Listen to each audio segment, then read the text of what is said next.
Happy Friday, everyone. Thank you, first of all of you who are supporting Into the Word and making this radio program possible. We couldn't do it without that help. And so I extend the invitation to anyone else out there that would like to assist. All you have to do is write down the contact information you'll hear at the end of today's program. Then you can send your one-time or ongoing gift of any amount to that address, and it will be used for the radio broadcast fees. Fridays, I always try to remember to urge you to be in church on the Lord's Day. Everybody needs a home congregation. Everybody needs to be there regularly for worship and fellowship and singing and praise and prayer and service and study and encouragement to love and good deeds, all the things that are part of a church family. If you don't have a church family, what are you waiting for? Get out there, do your research, find the place near you that would be a good Bible-believing, Bible-living congregation, and then get plugged in there and stay there. If you are actively looking right now and you are within driving distance of the Elkhart East building, please come and join us. We'd love to have you. And as a little bit more of an inducement, on the 8th of September, for Sunday school class, starting at 9:30, I'm going to begin a Sunday school class called Basic Bible Training. And we're going to go through and we're going to talk about a lot of the basics of who is God and what's He like and can the Bible be trusted and who's the Holy Spirit and what's sin all about and what's the triunity of God and all those sorts of things. And we're going to spend up until about the time of Thanksgiving talking about that. And if you are always interested in finding those sorts of answers in the Scripture, this would be a great time to come and be part of the Elkhart East Christian Church Sunday School class. So if you need to know more, contact me, Thomas J. Short at Comcast.net. We're going to pick up our story today in Genesis chapter 25. We're going to skip over the verses that talk about the death of Abraham because we're not there yet. Abraham is going to have a good several decades before he passes away. That is, after the marriage of Yitzhak and Rebekah that we just talked about in last session. And so we don't want to put him in the grave too soon. So we're going to start in verse 12, which is another one of our genealogy lists, which I know, genealogical lists, when you don't know the family, can be just boring. Sometimes it's boring if you do know the family. But I want you to be aware of it, and we'll speed through it and highlight some key things as we go through. Verse 12 says, "These are the generations of Ishmael, Abraham's son, whom Hagar the Egyptian, Sarah's servant, bore to Abraham."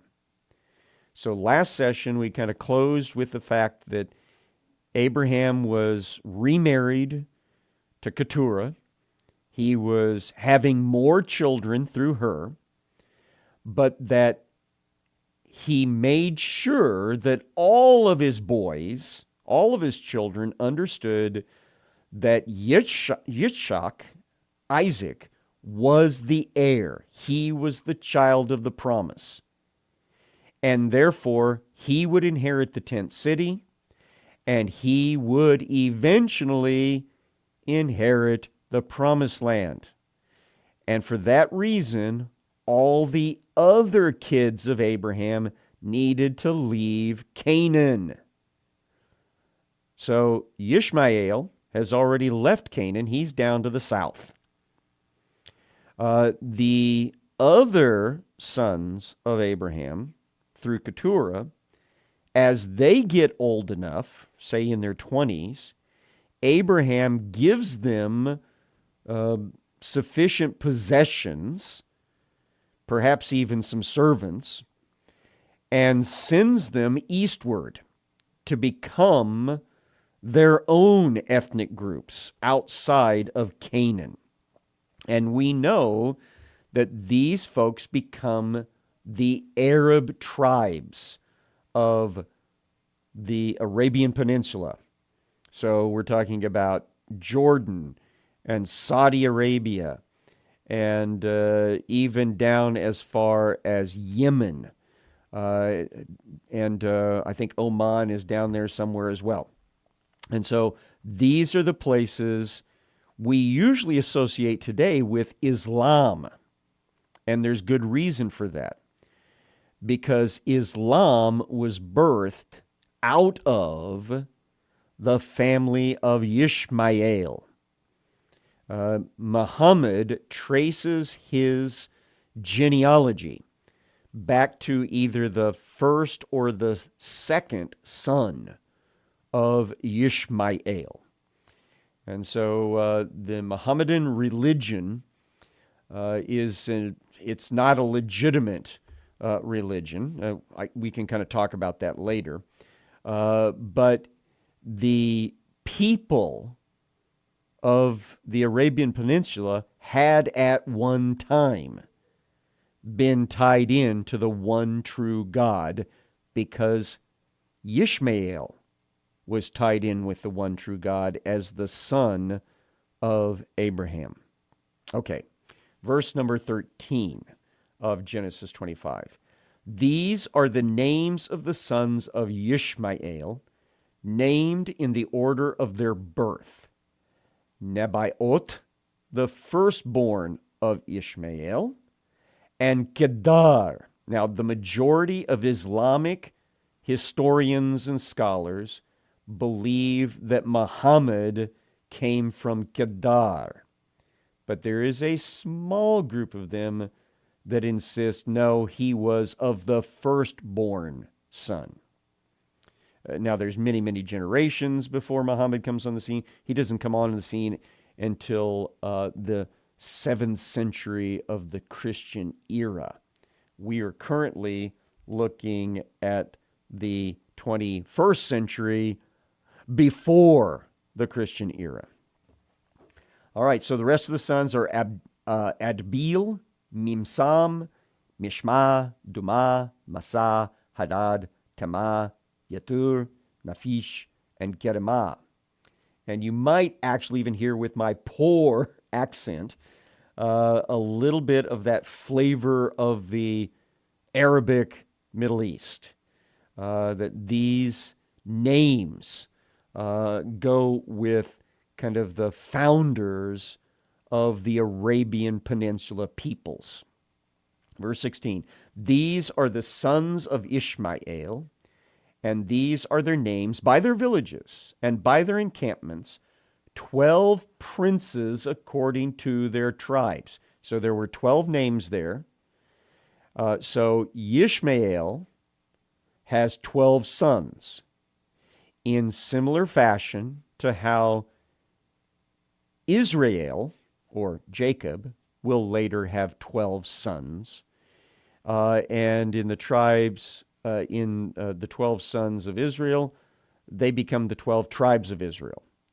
For Ishmael, the 12 princes become the 12 tribes of the Ishmaelites. And then eventually, they become the founders of the people groups of the Arabian Peninsula. Verse 17 talks about the death of Ishmael. We're not ready for that either. We'll come back to this verse when we are. But eventually, verse 18 says, these Ishmaelites settled from Havilah to Shur, which is opposite Egypt in the direction of Assyria. He settled over against all his kinsmen. And so this is again a reminder that the Ishmaelites are located west of the Saudi Arabian Peninsula, where where some of the Arab tribes are at. Some of the Ishmaelite tribes end up in the Arabian, or not the Arabian, but the Sinai Peninsula, south of what will eventually be Israel itself, south of Judah, because they're close to Egypt, not far from there. And so basically, from this information, we understand that over time, the Abrahamic genome takes over the Middle East, the lower Middle East, and that the lower Middle East will be inhabited either by Israelis who have come through Abraham, Isaac, and then Jacob, who becomes Israel, or all the others are coming through either Ishmael or from Esau, who is the twin brother of Jacob, who becomes Israel. So this is why the whole Middle East pays great honor to Abraham, or Ibrahim, as I think his name is pronounced in Arabic. Now, verse 19. We're ready to get back to the story of Yitzhak and Rebekah. These are the generations of Yitzhak, Abraham's son. Abraham fathered Yitzhak, and Yitzhak was 40 years old when he took Rebekah, the daughter of Bethuel, the Aramean of Padan Aram, the sister of Laban the Aramean, to be his wife. So we keep all of our genealogical connectors in there for the sake of the first readers of the book of Genesis. The Israelis who are coming out of Egypt back to the Promised Land, and they need to know how a lot of these different people groups are related to them. So this is the passage by which we can establish the the chronology of Yitzhak. He was 40 years old when he got married. And we know that his father then would have been 140 years old, Abraham, when his son got married. The story that we spent so much time on about the miracle back by the well up at Haran. Verse 21. So Yitzhak prayed to He Who Is for his wife because she was barren.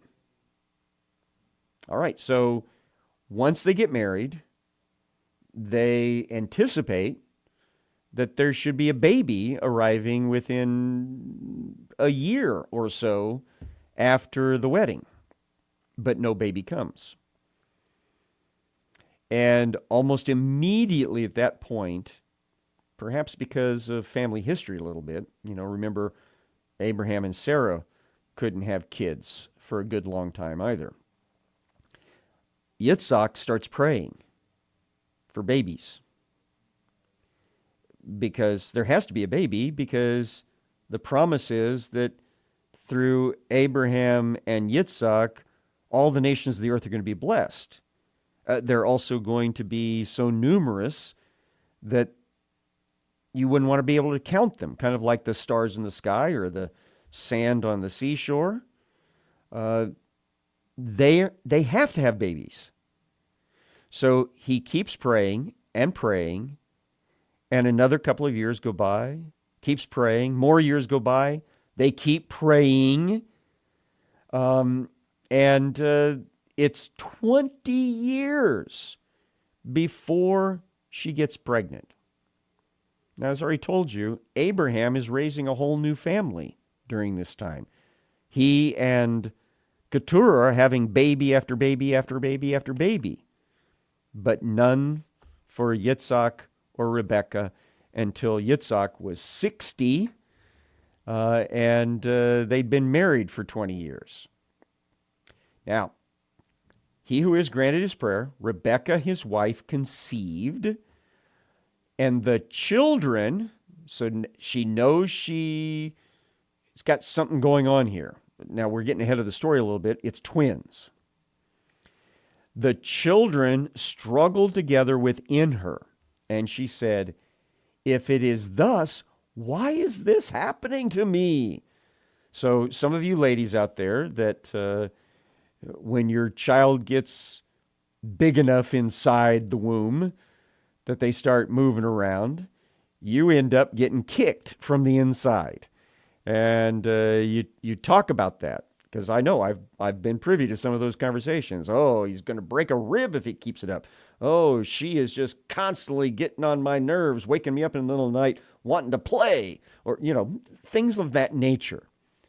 Well, in this case, this woman, Rebecca, she realizes there's some sort of wrestling match going on inside of her. And she's like, "What is that about?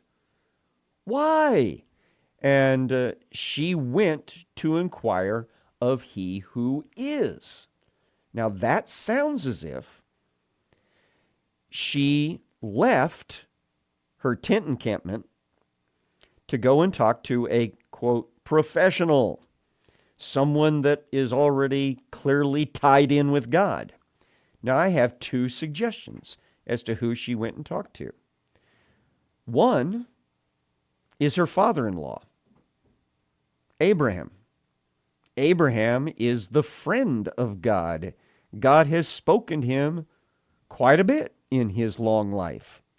And he is readily available, no doubt, to her. The other suggestion, just throwing it out there for you to think about, Melchizedek, the priest of God Most High, who lives only about a day's north travel from Hebron, and only a couple of days travel from Beersheba, and at most maybe 3 days travel from Beer Lahairoi. So she's got a couple of different places where she can go and ask someone who is connected with God, what's going on?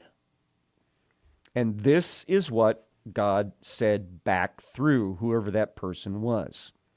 Verse 23, he who is said to her, "Two nations are in your womb." Now, remember, in our Bibles, when we see the word nation, it's not talking about a government. It's talking about a people group. It's, in Greek language, the ethnic group. So, two ethnic groups are inside your womb right now. Two peoples from within you shall be divided. The one shall be stronger than the other. The older shall serve the younger. So she gets this full-fledged prophecy that she's carrying twins. She probably already suspected that. And that these twins are going to be different from one another. That one of them is going to be stronger than the other guy. And it is going to be the older one that ends up serving the younger one. Now, when we're talking about twins, that's only a matter of moments, sometimes seconds, sometimes minutes. And so she takes this to heart. No doubt this is all happening in the last few months of her pregnancy when the babies are really active. And so she comes to delivery day having thought about this for a few months. Verse 24, when her days to give birth were completed, behold, there were twins in her womb. The first came out red, all his body like a hairy cloak. So they called his name Esau, which is it's a form of the verb for making something, for working. And so it's made into the sense of a nice piece of work. It's a term that sometimes gets used for something like a rug or something woven. And so he came out looking like quite a piece of work. That's what she's basically saying about him. That's how he gets his name. It sounds as if he might have that genetic tweak that causes overgrowth of body hair. And so he might been like a little wolf boy, okay? And so he is really hairy, and that becomes an important part of the story later. So he's the first one out, and he's very red. That hair is red. Verse 26, afterward, his brother came out with his hand holding Esau's heel. So the first baby is delivered head first and comes out, and he's very hairy, and they call him, oh, what a piece of work, Esau. But lo and behold, as his legs come out, the other baby's hand is gripped tightly around the leg of Esau. And so they gave him the name Yaakov, which means heel grabber or leg puller. Now, it's not altogether clear to me if the idea of someone grabbing you by the heel or pulling your leg was already a metaphor for deceiving someone, playing a trick on them. Or if what Jacob later does attached itself to his name and became kind of a secondary meaning of a jokester, someone who tries to put one over on you. But the literalness is he came out holding on to Esau's heel. And so he gets the name Yaakov, which means heel grabber. Yitzhak was 60 years old when she bore them. And then more time passes. And remember, Abraham's family is getting older as well. Some of those boys are old enough that Abraham sends them off to the East lands to start their own families. But here is Yitzhak and Rebekah raising their own boys, twins. Now, they are maternal twins. I think that's the proper term. It's two eggs, separately fertilized, and therefore, while they share some genetic material, they are not identical twins. So they look different than each other, and they also have different personalities, different aptitudes. And so that becomes clear as they start growing up. When the boys grew up, now don't think of them as full grown yet. Maybe it should be better as the boys grew up. Esau, the red hairy one, was a skillful hunter, a man of the field. So Esau liked to get away from the tent city. He liked to get out into the range, the open land, and hunt animals. He kind of liked to be on his own, sounds like. And that might be related to the fact that he could have this condition that has great overgrowth of hair. And so he might be self-conscious about that. But he does become very skillful in hunting. Meanwhile, Yaakov was a quiet man dwelling in tents. So he kind of liked the idea of the tent city. He liked hanging around at home. He liked being with his mom and being with his dad. They're taking care of business around the home tent. Now, that causes a little bit of split in the attentions of the parents, though. Verse 28 tells us that Yitzhak loved Esau because he ate of his game. So Yitzhak loved a good wild game roast or stew or steak. And so when his hairy boy, his barely eldest son, comes home, because keep that in mind, he is just seconds ahead, and that makes him the heir. That makes him the heir apparent. So Yitzhak is gravitating toward the slightly older boy, but also the boy that gives him delicious tasting wild game. Meanwhile, Rebekah loved Jacob.